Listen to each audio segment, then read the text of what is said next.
Hello बच्चों, कैसे हो आप सब। वेलकम टू आवर चैनल जिसका नाम है गोपाल शर्मा क्लासेस। बच्चों, आज जो हम करने वाले वो क्लास 12 से हिस्ट्री का चैप्टर नंबर 10 जिसका नाम है उपनिवेशवाद और देहात, सरकारी अभिलेखों का अध्ययन।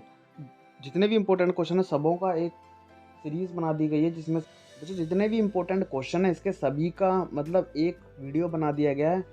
और इसे आप ऑनलाइन और ऑफलाइन दोनों तरह से इसे यूज़ कर सकते हैं। तो ज़्यादा ना टाइम वेस्ट करते, स्टार्ट करते हैं। पहले आप वीडियो देखिए, उसके बाद आपको सारी चीज़ें पता लग जाएगी। तो ज़्यादा ना टाइम वेस्ट करते, स्टार्ट करते हैं। नमस्कार बच्चों, मेरा नाम है गोपाल और आप देख रहे हैं Gopal Sharma classes. Let start.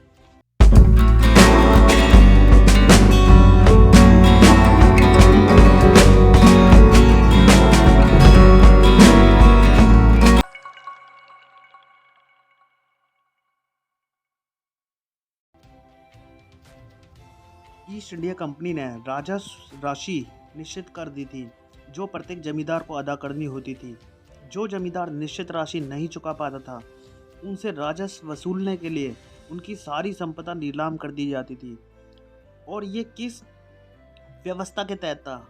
इस्तमरारी, ryotwari या महालवाड़ी? तो आप बता सकते हैं, ये आपका आंसर है। आपका आंसर कुछ टाइम के बाद पता लग जाएगा। और वैसे तो कह सकते हैं कि तीनों की तीनों ही सेम थी लगभग, लेकिन इनमें थोड़ा थोड़ा डिफरेंस था। ये आप नेक्स्ट में पढ़ेंगे। तो इसका आंसर ये आपके सामने है। बच्चों, जो नेक्स्ट क्वेश्चन है वो है उपनिवेशवाद और देहात में क्या अर्थ है, इनका क्या अर्थ है। तो यार ना, ये एक तरह की विचारधारा होती है। इसका मतलब है, उपनिवेश का मतलब होता है एक तरह की गुलामी, और उपनिवेशवाद गुलाम बनाने वाली विचारधारा को बोला गया। तो ये आपका ऑप्शन आपके सामने भी है, इनके चार ऑप्शन, और ये इसका जो बेस्ट आंसर है वो ये है। और नेक्स्ट क्वेश्चन है वो ये है। बढ़ते आगे बच्चों, नेक्स्ट क्वेश्चन ये है कि जमींदार अपने लगान को, राजस्व को टाइम पर क्यों नहीं चुका पाते थे और क्यों उनकी संपत्तियां नीलाम हो जाती थी। तो इसके चार ऑप्शन है, चारों के चारों इसके बेस्ट आंसर है। आप इन्हें ढंग से पढ़िए और आपको सबके जवाब इसके अंदर मिल जाएंगे। क्यों जमींदार अपनी जो राजस्व था, जो उन्हें अंग्रेजों द्वारा एक टारगेट दिया जाता था चुकाने के लिए, वो हमेशा की उस पर चूक करते थे। तो ये सभी आपके आंसर है। और इसका जो ऑप्शन है, जो आंसर है ऑल ऑफ अबव है। तो इसके सभी को मतलब इसके सभी आंसरों को ये माना जाएगा। तो सारे ही आंसर इसमें करेक्ट है। तो बढ़ते आगे, नेक्स्ट क्वेश्चन है वो ये है। बच्चों, जो नेक्स्ट क्वेश्चन है वो इस तरह से बन सकता है, प्लासी का युद्ध कहाँ पर हुआ, ये कब हुआ। तो जो इसका आंसर है, ये चार ऑप्शन है, लेकिन जो बेस्ट आंसर है वो ये है। प्लासी का युद्ध 23 जून 1757 को मुर्शिदाबाद के दक्षिण में 22 किलोमीटर दूर नदिया जिले में गंगा नदी के किनारे प्लासी नामक स्थान पर यह युद्ध हुआ।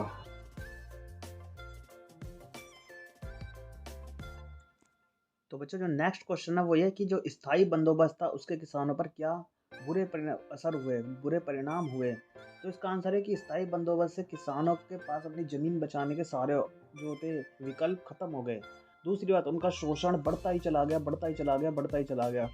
और तीसरा, अमीर अमीर होते चले गए और गरीब गरीब होते चले गए। तो ये जो इसका जो करेक्ट आंसर है ऑल ऑफ द अबव है। और बहुत ही अच्छा क्वेश्चन है ये भी एग्जाम के पॉइंट ऑफ व्यू से। तो नेक्स्ट क्वेश्चन आएगा वो ये है। बढ़ते आगे। तो बच्चों, नेक्स्ट क्वेश्चन जो है वो है, महालवाड़ी प्रथा क्या थी। तो ये बहुत इंपॉर्टेंट प्रथा थी और आप इसके ऑप्शन दे सकते हैं। इसके अंदर कौन सा ऑप्शन इनकरेक्ट है। तो इसमें एक ही ऑप्शन है जो आप देख सकते हैं। सबसे पहले आप देखिए और इसके जवाब फिर मैं आपको बताता हूँ। देखिए, इसके अंदर ये कहा गया कि ये 1922 में, लेकिन ये 1922 में नहीं, ये 1822 में शुरू हुई थी। और उसके अलावा इसके सारे ऑप्शन इसके अंदर करेक्ट है। आप कोई सा भी क्वेश्चन आएगा, आप ये सारी डिटेल को मिक्स करके लिखेंगे तो भी आपका आंसर सही माना जाएगा। महालवाड़ी प्रथा ये भी एक तरह की प्रथा थी, जैसे रैयतवाड़ी प्रथा थी और इस्तमरारी रैयतवाड़ी प्रथा थी, महालवाड़ी प्रथा थी। बढ़ते आगे बच्चों, नेक्स्ट क्वेश्चन जो आ सकता है वो ये है कि पांचवी रिपोर्ट क्या थी। वैसे तो हमारे क्वेश्चन में ये पांचवी रिपोर्ट में क्या इनकरेक्ट था, तो मैं आपको समझा ही देता हूँ। पांचवी रिपोर्ट वो थी, इसके अंदर जमींदार और किसानों की अर्जियां थी। ये कम 1002 से ज़्यादा पेजों की थी, 1002 पेजों की।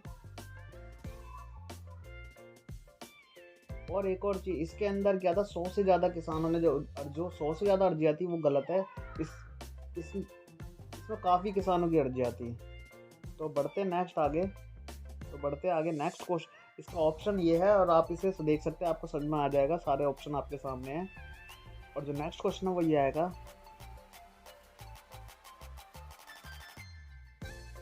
बच्चों जो नेक्स्ट क्वेश्चन है वो इस तरह से आ सकता है कि दक्कन दंगा क्या था?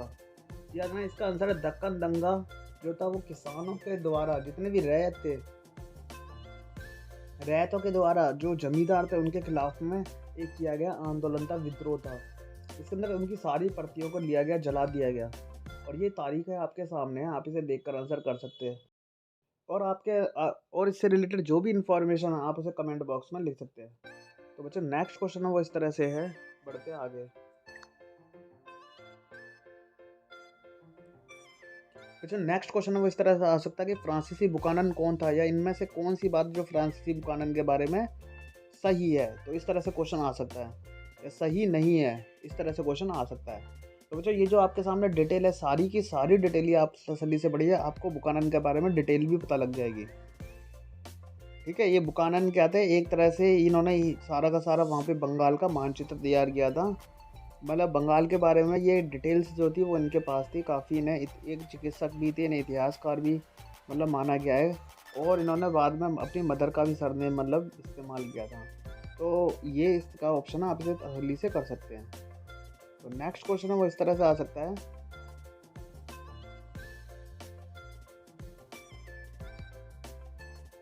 तो बच्चों स्टार्ट करते हैं। नेक्स्ट क्वेश्चन है, इनमें से कौन सा इनकरेक्ट है।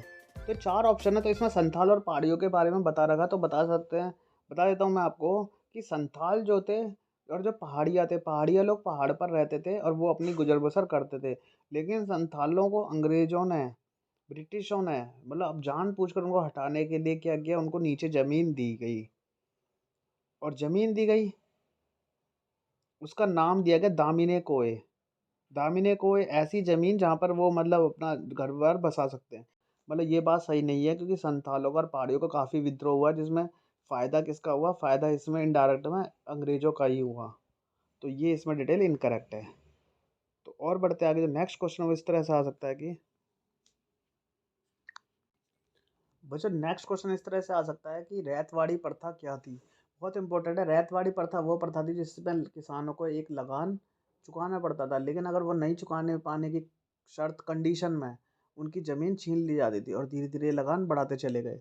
रैयतवाड़ी प्रथा, महालवाड़ी प्रथा, और ये दोनों की दोनों प्रथाएं बहुत ज़्यादा इंपॉर्टेंट है एग्ज़ाम के पॉइंट ऑफ व्यू से। तो आप इनमें बारीक सा डिफरेंस आप इनमें कर सकते हैं और ईजिली तरीके से हो जाएगा।